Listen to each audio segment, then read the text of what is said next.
Hi, in this presentation, we'll talk a little bit about how to teach in English in an academic classroom, focusing on various classrooms techniques that will allow you to teach better in English. Now, I want to start with a very important distinction concerning English medium instruction. When we're talking about teaching in English, we're not talking about teaching English. That is, you are not expected as academic professors to teach your students a language. What you are expected to do is teach in English. What this means is that you don't need to teach them a language, but you have to take into account that the use of English as the medium of instruction presents additional challenges, and therefore some of your techniques or some of your teaching has to be adjusted for the purpose of students learning in a language that is less familiar to them, or which is sometimes even their third language. So what we're going to talk about in this regard are several things. We'll talk about speech, the kind of speech that is expected in the classroom. We'll talk about specific use of language. We'll talk about something interesting called curse of knowledge, and we'll end with questions of interactions and how student participation works with these elements. Let's start with speech. When you speak in English, again, a language that is less familiar or highly likely less familiar to your students than their native tongues, such as Hebrew or even Arabic, there are certain things you need to keep in mind. The first thing is it's very important to face the students. We comprehend language, we comprehend speech, we make sense of what people say, partially based on their facial features, not just facial expressions, but movements of the mouth, movements of the eyes. So it's very important to look at the students when speaking, not look at the presentation or in the computer, and perhaps even stand in a central position from where everyone can see you. The second thing has to do with tempo. You don't have to speak too slowly so it sounds unnatural, but you should watch the tempo of speech so it's not too fast. Because if I start speaking like this and I'll try to explain something, and then we have this thing and then that thing, and we can look at it's very unpleasant to hear, and for people for whom language is a problem, they might not hear you. So moderate the tempo. Speak in a natural voice, in a natural speed, the way I do now. You can speed it up a little and maybe say things faster. You can slow it down a little, make sure you enunciate terms properly, but you have to pay attention to the way you use your speech and the way you pronunciate and enunciate the words for your students. And of course, connected with both tempo and facing the students is speaking loudly and clearly. Try to avoid mumbling, try to avoid speaking to the presentation or the computer, as I've already said. Make sure that what you say is heard. Make sure that what you say is clear, especially if there is important terminology, if there are words, terms, ideas that require special attention. These need to be said loudly and clearly. Otherwise, students may miss the most important elements of what you say. This is concerning speech. The next thing is the language itself. Now, as I said, you don't have to teach language, but there are distinctions in the kind of language that you use that can offer better understanding for your students, or a certain way of saying things that allows your words to resonate better. First of all, I would like to distinguish between cold and warm speech. Cold speech is speech that is very much factual and objective. We like to think that this is the way we choose to write, but we sometimes speak like this as well, as in this example. In a study conducted in 1995, researchers found that a 2-degree rise in Earth's median temperatures may significantly affect the life cycles of numerous species. Now, there's nothing wrong with using this kind of sentence, but it's extremely formal and uses language that is a bit more sophisticated, something that may pose challenges for several students. A warm language version of this would be using language that it speaks more to people's intuitions or feelings or sense of interest. For example, the same idea in warm language. In 1995, a group of researchers wondered what would happen if Earth's temperature were to rise by mere 2 degrees. What they discovered shocked them. Now, of course, the two are not exactly the same. And the important thing to remember is that you don't have to stick exclusively to warm or cold language, but keep in mind that using only cold language may not get across to your students, and using only warm language may leave their disciplinary language a bit poor. So the idea is to mix the two, so to make sure that understanding is at a maximum. Let's look at another example. In quantum mechanics, measurements are instrumental in determining the probability of certain results over others, leading to a superposition of possible outcomes. Again, within disciplinary norms, this may be a very reasonable thing to say, but in a classroom, you may wish to also present it in a way that will speak more directly to your students. For example, by asking a question. Can something be two things at the same time? Dead and alive, particles and waves. The discoveries of quantum mechanics tell us that it can, and it's our own doing.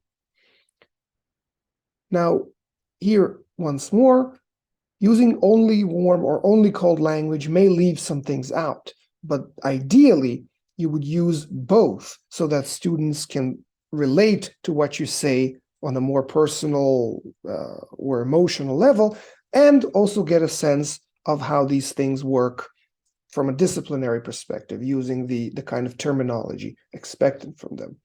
A wise mixture of the two will help facilitate understanding and get to students from various degrees of perception. There's another distinction we can make with language. It's similar, but not the same. It's between abstract and concrete language. Abstract language uses terms that are very difficult to kind of envision. As in this example, colonialism in the sub-equatorial regions of the Third World precipitated economic and material growth for the colonizers, but left the colonized in an underdeveloped state. Now, a lot of the terms here, colonialism, sub-equatorial, economic and material growth, underdeveloped state, they are a bit abstract and may create some difficulties for your students. But you can use concrete language, again, in conjunction with the abstract, to make sure that basic idea goes through before you use high-end words or big terms. For example, colonial exploits in South America, Africa, and Indochina brought a lot of money and goods to the West, while the local peoples of those regions remained poor. Now notice that it's very similar, only instead of sub-equatorial regions of the Third World, we're now being specific, concrete, South America, Africa, and Indochina. Instead of economic and material growth, for the colonizers, we're saying a lot of money and goods to the West. And instead of underdeveloped state, we're claiming that peoples of those regions remained poor.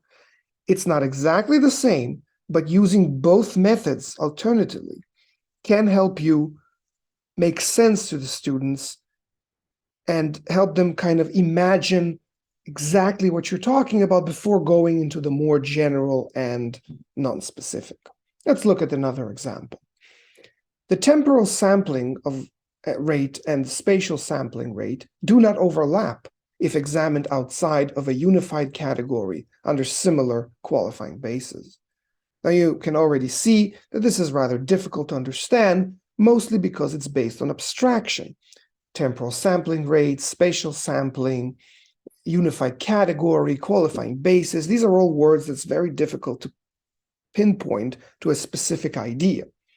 A concrete version of this might sound something like this. The graph shows what happens to the wave when we sample it separately in time and in space, revealing that it is a combination of two axes, rather than a single function. It doesn't mean that the concrete version is way easier, but it's certainly easier to understand things like time and space, waves and particles, two axes or combination, rather than understanding spatial sampling, temporal sampling, or qualifying bases.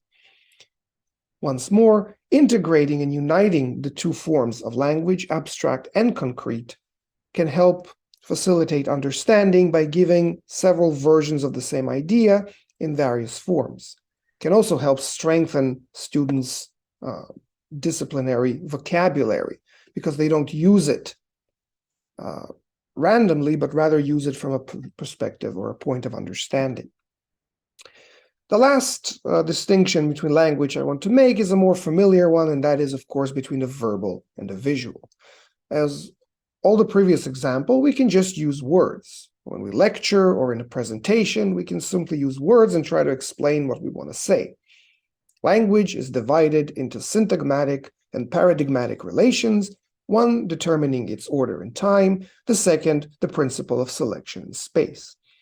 Now we can argue whether this language is cold or warm, abstract or concrete, but it's nevertheless verbal and may present difficulties in understanding what it says.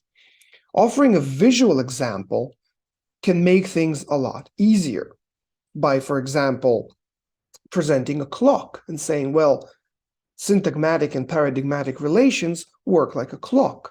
Syntagmatic means order in time.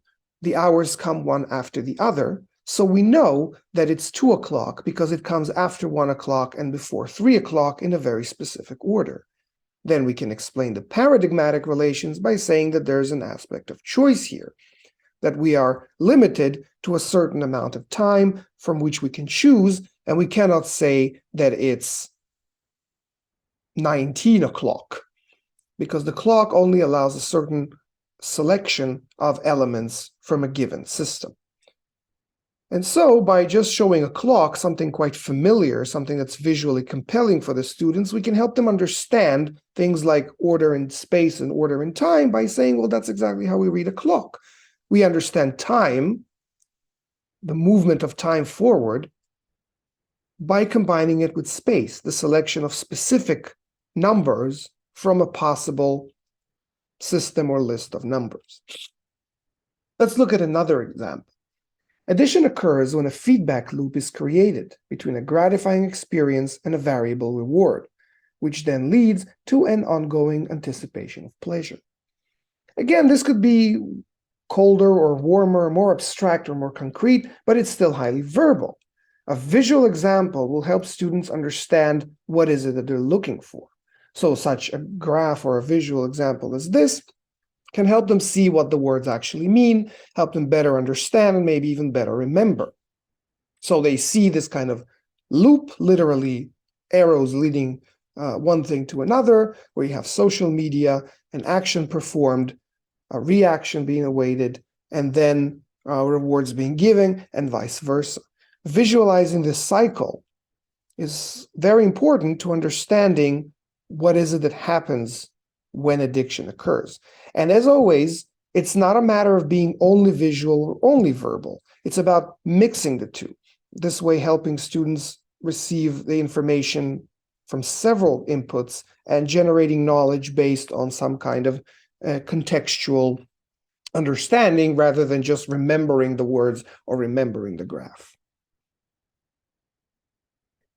Now let's talk about the curse of knowledge. And the curse of knowledge is something that relates to everything I've already said and some things that I'll say still. But it's very important to be familiar with the curse of knowledge, because it really is at the heart of many of the problems we have in classes, where we feel that students do not understand what we're saying, or that there's some kind of misconception. On the most basic level, the curse of knowledge means a difficulty imagining what it is like for someone else not to know something that you know. In other words, when you say something, present something, explain something, you already have that knowledge, and it's connected in a very specific way that allows you to access that information easily. A person who doesn't know what you know, who's new to certain information or discipline or field or topic, they have more difficulty connecting it. They don't exactly understand what everything means. They don't exactly know how it all works together. They don't exactly have examples in their heads, their minds, for what you say. So an example of the curse of knowledge is something like this, where you may explain to someone how to get from place to place. And since you know the neighborhood or the city, and since there's a certain mental map in your mind, when you explain, it seems obviously clear to you. You tell them, go right, go left, turn here, turn there. And it feels extremely precise to you because in a way you have a mental map in your head. But the person listening doesn't have that map. And all they have is a bunch of random directions and marks that don't really work together, resulting in the fact that what looks like a very clear set of directions on a map in your head is actually a confused jumble in the head of the person who listens to you. Now, closer to language and mutual understanding, there's this very interesting experiment that really helps show how little we appreciate what it means to not know something. This is an experiment where a group of people were brought and divided in two. Some people were designated as tappers. They were supposed to tap songs on a table. Another group of people, or the other part of the group, were supposed to be listeners. They needed to try and guess the song that the tappers were tapping on the table. Of course, the tapper knows the song he's trying to tap. He knows the name of the song or has the music in his head, and then he tries to tap it on the table. The listeners only hears the taps. The interesting thing about this experiment is that only 3 out of 120 listeners actually managed to get the song. This is a staggering result, because many of the tappers, the people tapping the songs on the table, were certain that they were being extremely clear and precise in the song they're presenting. The problem was, of course, that the listeners didn't hear a song. What they heard were a bunch of unrelated taps. While the tapper, who knows the song and for whom the song plays in their head, felt that they were doing a great job. This is a great example of this curse of knowledge, because what the tapper believes is very clear set of connected sounds, because the tapper knows the song and hears the song in his head, is actually quite indistinguishable for the listener who has only the taps and none of the knowledge the tapper has. It's difficult for the tapper to think or even imagine that the listener has no idea what the sounds mean. This brings us closer to language, because this is sometimes how a foreign language or any kind of unclear, overly abstract, and too fast an explanation sounds to your students. You may sit there and speak, and you use proper English, and you use proper words, and you use terms from the discipline, and you feel like you're being very clear. And that makes sense because you know the material. You already know English. You already know what you're teaching. You are in control of the material. You're probably not doing this for the first time. So you believe that you're being perfectly clear because the whole time the material and the words are connected in your mind to something very specific. But for your students, it may sound closer to Morse code. It's as if you're tapping your words on the table, and the students have to guess what the taps actually relate to. I know this is a slightly extreme scenario, and this may not be exactly how it is. But once we understand the curse of knowledge, once we are aware of the huge discrepancy between what we say because we already know all the information and we're already in control of the knowledge, and what it means for someone to listen to that information without having all the examples and ideas and experience, this is a very huge discrepancy. So what can we do about the curse of knowledge? What can we do with this very human and basic fact that what we know is not the same as what someone else knows, and that it's very difficult to transport knowledge into another mind that doesn't have the same basis? Where we can, first of all, do some of the things we already talked about.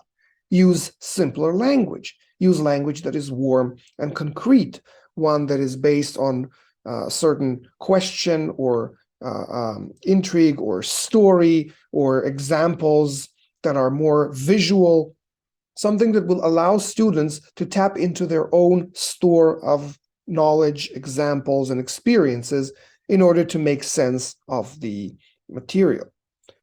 The second thing we already talked about is to use visuals. When you speak, when you talk about something, visual representations can help order the information in some kind of perceivable pattern, allowing students to take the words, which may feel a bit disconnected, almost like tappings on the table, and put them into some kind of legitimate structure. Of course, another thing you can do with your language is to continuously paraphrase key ideas.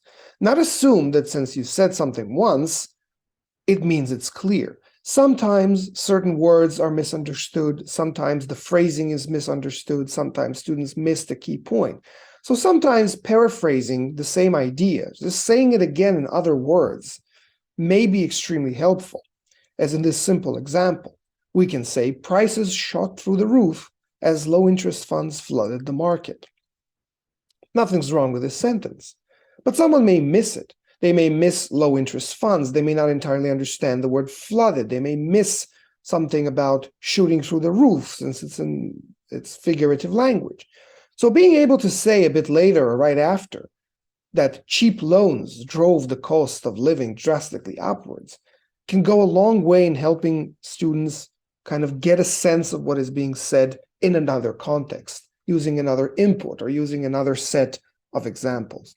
And of course, the language and the paraphrase and the visuals all come together. They should not be used exclusively, and as with cold and warm, abstract and concrete, visual and verbal, everything should be used in some kind of healthy mixture, in some form of moderation, so that you are both verbal and visual. So you both say things one way and say them another way. So you use the proper disciplinary language, which is a bit more abstract and a bit colder, but also explain it and refer to it again using warm and concrete language. Mixing all of these and planning to use these various forms of explanation, whether when speaking or in a presentation, can really help students get a sense of what's going on, even if they missed or misunderstood a very specific idea. But of course, there's one more thing that needs to be done, and actually must be done to avoid the curse of knowledge, and that is to interact with the students.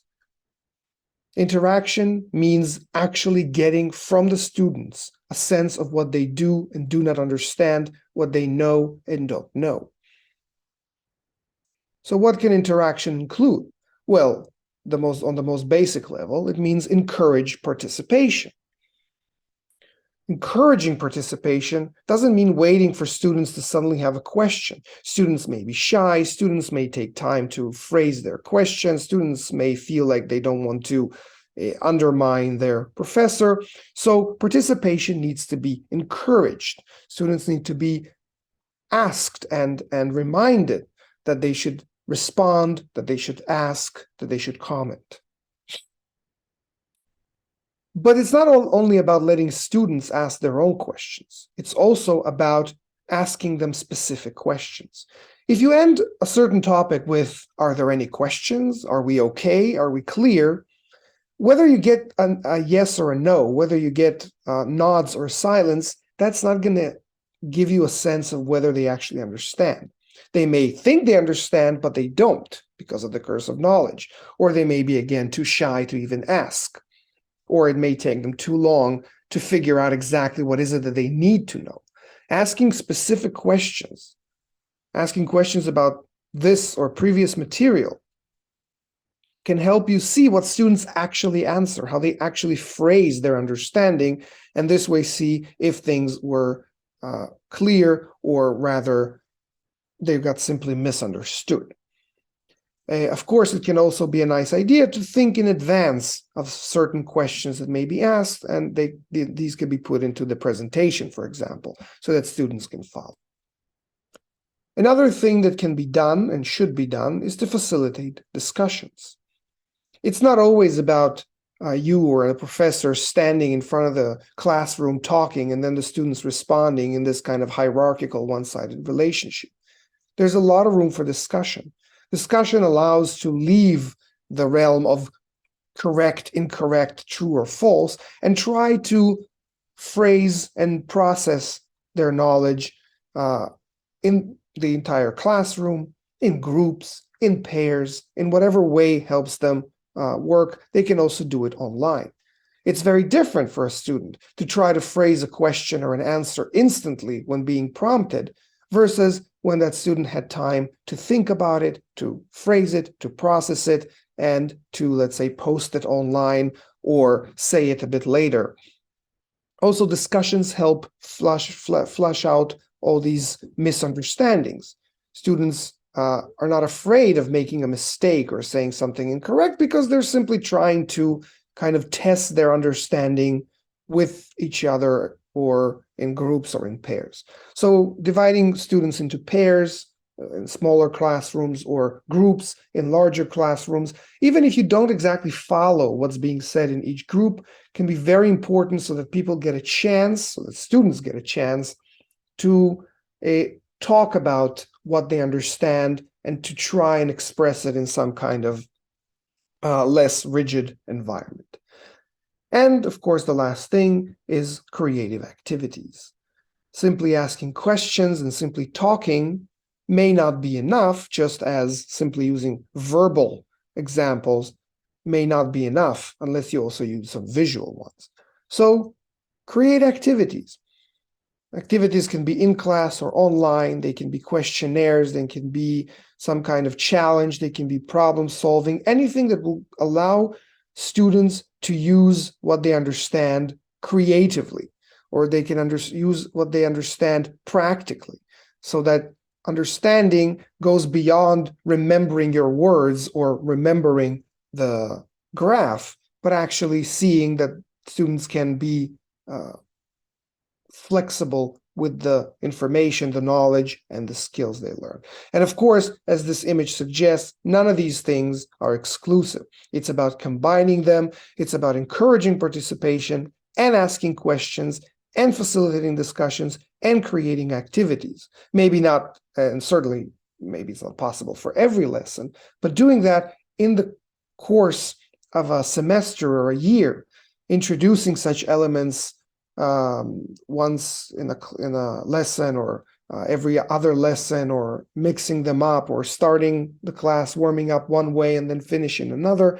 Combining these elements helps not only the students not only get a sense of what they know and don't know and do and cannot do, and get some basic confidence and ability, but it also helps you, the instructor, the professor, really see what is it that they know or don't know, and eliminate a lot of the misunderstandings deriving both from the curse of knowledge and from the use of English as the medium of instruction, which, as I said, offers another barrier to understanding.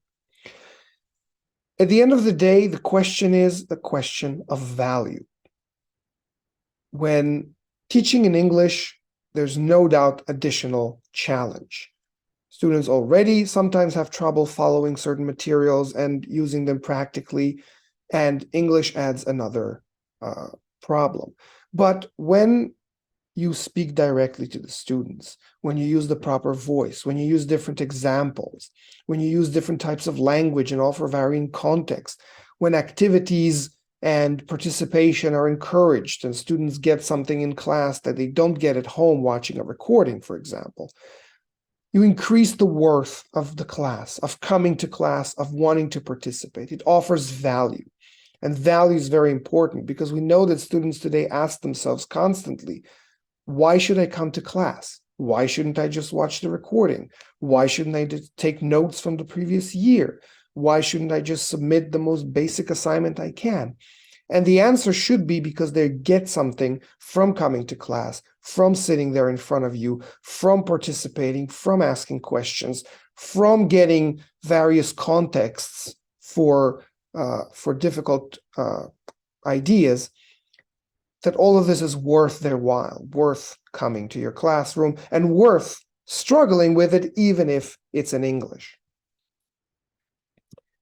That's it for this presentation. Thank you. If you need any assistance with your English classes, or you want to ask questions about English medium instruction or about this presentation, please don't hesitate to contact me in the email listed here. Thank you.